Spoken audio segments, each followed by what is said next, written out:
I'm Elaine Romero, and you know, I was born in California, but I feel like I'm from Tucson. I've spent most of my adult life here, and I remember when I first moved here, I heard a lot of little stories about this convention center that was built, and little stories about what used to be there before, how people used to shine shoes there when they were kids, and how there were, I remember the number, 900 adobe homes that were torn down.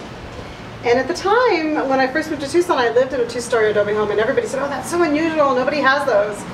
And now that I'm learning more, I'm realizing that was probably not unusual at the time. It was just that that home was north of Stone, and it had the good fortune of not being south of Stone. And so now that I'm looking at it with new eyes, I'm realizing that it was more than just the homes that were torn down, but it was the Mexican villages that I always traveled to Mexico to be part of, the places that I flock to as a Chicana. So for me, I find it very exciting to resurrect that place.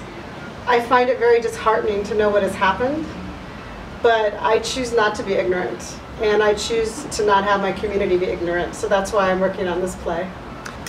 My hope is that people, you know, one of the things that's tragic about Tucson is that all Chicanos or all Mexicanos are considered immigrants here.